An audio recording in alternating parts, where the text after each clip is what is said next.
Hi everyone. आज कुछ और प्रश्नों के साथ हम शुरू करते हैं अपना आज का वीडियो। ये भी रिसर्च से ही रिलेटेड क्वेश्चन है सारे, जो PYQ हैं, प्रीवियस ईयर में पूछे गए हैं। और कहीं ना कहीं इन प्रश्नों से हमें हेल्प मिलेगी कि हाँ, कैसे क्वेश्चन जो है वो रिसर्च से पूछे जाते हैं। तो देखा जाए तो ज़्यादा डिफ़िकल्ट क्वेश्चन रिसर्च से सेकेंड पेपर में नहीं पूछे जाते हैं। फिर भी अगर हम इन क्वेश्चन को एक बार और रिवाइज़ कर लें तो ये हमारे लिए और भी अच्छा हो सकता है। तो चलिए शुरू करते हैं। पहला प्रश्न लेते हैं। पहला प्रश्न कहता है कि भारत में परिवारों के अध्ययन के लिए जब कोई प्रतिनिधि नमूना लेना चाहता है तो निम्न में से सबसे कम खर्च वाली नमूना विधि कौन सी होगी। तो ये जो होगा वो बहुस्तरीय झुंड नमूना मतलब क्लस्टर सैम्पलिंग होगा। अगर हमने बहुत परिवार हैं तो भाई परिवार तो ज़्यादा होंगे, कई परिवारों का हमें अध्ययन करना पड़ेगा। तो हम क्या करेंगे कि छोटे छोटे पहले उन परिवारों में से कुछ सैंपल्स लेंगे, फिर उसके बाद से फिर उन सैंपल्स में से भी कुछ अन्य क्लस्टर सैंपल्स करके इस तरीके से हम जो है वो बहुत अच्छे से अपना नमूना जो है वो ले सकते हैं स्टडी करने के लिए। भारत में चूँकि बोला जा रहा है ना परिवारों के अध्ययन के लिए, तो सोचो आप कितना बड़ा ये पॉपुलेशन की बात हो रही है, तो वहाँ पे लिए क्लस्टर सैम्पलिंग ही यूज़ होती है। अगला प्रश्न देखते हैं कि परिवार की आय एवं उच्च सेकेंडरी परीक्षा में प्राप्त अंकों, यानी यहाँ पे उच्च जो भी है आय है और उच्च सेकेंडरी परीक्षा में प्राप्त अंकों के संबंध को समझाने के लिए एक शोधकर्ता को एफिशिएंट कोफिशिएंट ऑफ कोरिलेशन लगाता है जिसका मूल्य 1.0 है। इसका अर्थ है कि आय और स्कूल प्रदर्शन का गहरा संबंध है। आय स्कूल प्रदर्शन को प्रभावित करती है कि स्कूल प्रदर्शन पर आय का दुगुना पड़ता है कि गणना में गलती है। तो ऐसा तो कुछ नहीं है। इसके लिए थोड़ा सा आपको ये जानना पड़ेगा कि जब हम कोरिलेशन कोफिशिएंट जब यूज़ करते हैं तो जो हमारा रिलेशन आता है या तो +1 आता है या -1 के इसी के बीच में रहता है। एंड जब ये रिलेशन जो होता है वो 0 होता है तो हमारा वहाँ पे कहते हैं कि हम कोई रिलेशन नहीं होता है। और जब ये दो तरीके के इनमें रिलेशन पाए जाते हैं। पहला जो रिलेशन होता है वो पॉजिटिव रिलेशन होता है, पॉजिटिव रिलेशन। दूसरा जो होता है वो नेगेटिव रिलेशन होता है।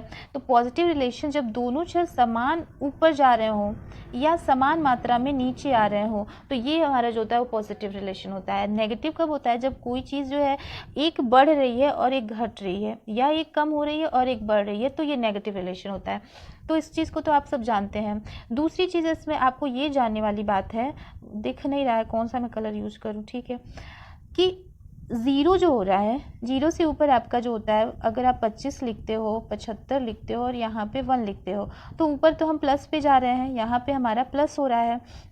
यहाँ पे हम जब 25 है, 75 है और 1 है तो समझ लीजिए ये माइनस वाला है। तो अगर हम रिलेशन की बात करते हैं यहाँ पे तो क्या होता है, यहाँ का रिलेशन होता है, ये तो हम जानते हैं कि यहाँ पे 0 है, कुछ भी रिलेशन नहीं बन रहा है, और इधर जा रहा है तो पॉजिटिव है, इधर जा रहा है तो नेगेटिव है। तो 0 से 25 के बीच में हम देख रहे हैं तो यहाँ पे जो होता है ना वो लो डिग्री पॉजिटिव रिलेशन होता है। 25 से 75 के बीच में जो होता है वो मॉडरेट होता है, मतलब मीडियम होता है। एंड 25 से 1 जो होता है वो होता है हाईएस्ट डिग्री का, इसमें मतलब हाई लेवल पे हाई डिग्री पॉजिटिव इसमें रिलेशन है, पॉजिटिव रिलेशन है। तो यहाँ पे पूछ क्या रहा है आपको कि वो पूछ रहा है कि 1.0 है, तो 1.0 क्या है? आगे तो इसका दिया नहीं है ना कि ये माइनस में है या फिर किस चीज़ में है, लेकिन इसमें ये है कि जो भी है वो गहरा है, चाहे वो सकारात्मक है या नकारात्मक है रिलेशन, वो गहरा है क्योंकि ये क्या है 1.0 के बीच में है, यानी 75 और ये यहाँ का रिलेशन बता रहा है। तो यहाँ पे हाई डिग्री है जो भी चीज़ है, तो हमें तो उत्तर वही निकालना है। तो इस तरीके से हमारे ये ऑप्शन गलत हो गए और ये ऑप्शन हमारा सही हो गया है। आई होप ये समझ में आपको आंसर आया होगा। आगे चलते हैं, अगला प्रश्न देखते हैं। सांख्यिकी नल उपकल्पना में 2 औसत होते हैं, यह निम्न में से कौन है? नल उपकल्पना में, नल हाइपोथेसिस की बात हो रही है, 2 औसत होते हैं। औसत मतलब क्या होता है? मीन ही हम समझते हैं, औसत तो मीन ही होता है। तो यह निम्न में से कौन है? जब ये नल है तो इसमें कोई भी रिलेशन नहीं है ना, तो क्या होगा? =2 होगा, ना तो वो ग्रेटर देन है, ना लोअर देन है, ना ही कुछ कम ज़्यादा है। तो इस तरीके से इसका आंसर जो है वो ए है। आगे हम देखते हैं कि गहन अध्ययन के लिए इनमें से कौन सी एक मिनट, यहाँ पे आपको पता ही है। अच्छा देखते हैं कि आगे वो मीन वाले क्वेश्चंस अगर होंगे तो मैं आपको उसको और अच्छे से समझा दूंगी। गहन अध्ययन के लिए इनमें से कौन सी तकनीक सबसे उपयुक्त होती है? तो गहन अध्ययन सबको पता है, जब हम किसी चीज़ की डीप नॉलेज हमें लेनी होती है तो हम खुद अपने इंद्रियों से उसका अवलोकन करते हैं, उसे नेत्रों द्वारा उसको समझते हैं। तो ये जो होता है प्रश्नावली में नहीं, साक्षात्कार में नहीं, उपयुक्त में से कोई नहीं, ये प्रेक्षण, इसको इंग्लिश में ऑब्जर्वेशन कहते हैं। तो कुछ क्वेश्चन हमारे ना इंग्लिश को क्वेश्चन देख के बन जाते हैं, यहाँ पे प्रेक्षण का मतलब नहीं समझ में अभी आ रहा है, लेकिन जब आप इसको ऑब्जर्वेशन पढ़ोगे तो आपको बहुत अच्छे से समझ में आ जाएगा। और इसका बहुत अच्छा उदाहरण जो है वो पीवी यंग ने दिया भी था कि अवलोकन को नेत्रों द्वारा सामूहिक व्यवहार एवं जटिल सामाजिक संस्थाओं के साथ ही साथ संपूर्णता की रचना करने वाली पृथक इकाइयों के अध्ययन की विचारपूर्ण पद्धति के रूप में प्रस्तुत किया जा सकता है। ठीक है, तो इतना बस समझ लीजिए कि कौन सी तकनीक सबसे उपयुक्त है गहन अध्ययन करने के लिए, तो वो है प्रेक्षण विधि। ऑप्शन के हिसाब से ही हमारे क्वेश्चन के आंसर जो है वो निर्धारित होते हैं। इनमें से कौन सा शोध अभिकल्प के प्रकार का नहीं है? शोध अभिकल्प के प्रकार का नहीं है, अन्वेषणात्मक, विवरणात्मक, प्रायोगिक। तो शोध अभिकल्प का कौन सा प्रकार जो है यहाँ पे नहीं पूछा है, तो नहीं में जो है वो अन्वेषणात्मक होता है, विवरणात्मक भी अभिकल्प है, प्रायोगिक भी है। अंतर्वस्तु विश्लेषण ये कोई रिसर्च डिज़ाइन नहीं होता है, ये खुद ही एक विधि है जिसके माध्यम से जो है वो हम किसी रिसर्च में कुछ प्रयोग कर सकते हैं, इसको कंटेंट एनालिसिस कहते हैं। अगला प्रश्न है, सामाजिक सर्वेक्षण के उद्देश्य के बारे में गलत कथन चिन्हित करना है। गलत कथन चिन्हित करना है सामाजिक सर्वेक्षण के उद्देश्य के बारे में।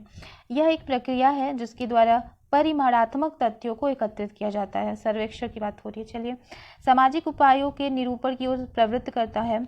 यह निश्चित निर्धारित भौगोलिक इकाई के अंदर किया जाता है। तो ये तो हमें पता है कि सर्वेक्षण, जैसे कि मान लीजिए अगर हम परिवार जो अभी जनगणना है उसमें सर्वेक्षण पद्धति, सर्वे विधि बहुत ही इंपॉर्टेंट होती है, तो वो उसके अंतर्गत हम सिर्फ और सिर्फ क्या परिमाणात्मक चीज तथ्यों को एकत्रित करते हैं। चलिए देखते हैं कि अगला जो है ऑप्शन क्या कहता है। समुदाय के सामाजिक पहलुओं से संबंधित आंकड़ों का संग्रह। तो हर चीज़ के से संबंधित आंकड़ों को तो ये संग्रहित करता है, उसके बाद से उसको जैसे हम एनालाइज करके जो भी चीज़ें निकाली जाएंगी, और इस प्रकार जो है वो परिणात्मक तथ्यों को एकत्रित किया जाता है, ये सही नहीं है। और बाकी सारी चीज़ें सही है कि सामाजिक उपायों के निरूपण की ओर प्रवृत्त करता है, भौगोलिक इकाई के अंदर इसको किया जाता है, और समुदाय के सामाजिक पहलुओं से संबंधित आंकड़ों को ये संग्रहित करता है। नेक्स्ट क्वेश्चन है, शिक्षित और उत्तरदाताओं के एक बड़े समूह से सूचना एकत्रित करने के लिए जो एक लंबे क्षेत्र में फैले कौन से शोध उपकरण का प्रयोग सही होगा? तो हमें पता है कि यहाँ जब हमने शिक्षित और उत्तरदाता पकड़ लिया तो हमारा आंसर क्या होगा? वो होगा हमारा प्रश्नावली। हम उनको प्रश्नावली दे देंगे और वो उसको भर के हमें दे सकते हैं। साक्षात्कार तो मतलब यहाँ पे नहीं है, लेकिन शिक्षित उत्तरदाताओं के लिए हम जो है वो प्रश्नावली का ही उपयोग करते हैं, और क्षेत्र भी बड़ा होता है तो हम प्रश्नावली की सहायता से तथ्यों को एकत्रित करते हैं। अगला क्वेश्चन है, अन्वेषणात्मक शोध प्रारूप का उद्देश्य क्या है? अन्वेषणात्मक शोध प्रारूप परिकल्पना का विकास करना या परिकल्पना की जांच करना। ये हमने पिछले वीडियो में भी ये क्वेश्चन आया था, और उसमें परिकल्पना के बारे में हमारे क्वेश्चन में दिया हुआ था और आंसर में अन्वेषणात्मक शोध दिया हुआ था। कार्य व संबंध स्थापित करना, सिद्धांत की जांच करना, तो ये परिकल्पना के विकास में सहायक होता है। क्यों? क्योंकि हम अन्वेषणात्मक उस समय तब इस चीज़ को लागू करते हैं जब हमें घटना के बारे में, किसी चीज़ के बारे में पूरी जानकारी नहीं होती है, तो हम उस जानकारी को लेके अपने जो हाइपोथेसिस है ना उसको डेवलप कर पाते हैं। तो अन्वेषणात्मक शोध प्रारूप का उद्देश्य होता है परिकल्पना का विकास करना। अगला है, किस प्रकार से बदलाव का सह संबंध हमेशा वर्णित किया जाता है? तो ये जो होता है सबको पता है, रेशियो, अनुपात हम कहते हैं ना, पर 1000 पे हम देखते हैं, मतलब ये अनुपात ये होता है, यहाँ पे माध्य, प्रतिशत, संकलन ऐसा कुछ नहीं होता है। तो सह संबंध हम जो है वो अनुपात के माध्यम से देखते हैं। नेक्स्ट प्रश्न है, नीचे दिए गए निदर्शन पहचान करें कि असंभावित निदर्शन पद्धति कौन सी है? तो असंभावित, अभिहंसक निदर्शन, साधारण, बहुस्तरीय, स्तरीकृत। तो हिंदी आप इसको इंग्लिश में देखेंगे तो बहुत आसानी से समझ जाएंगे।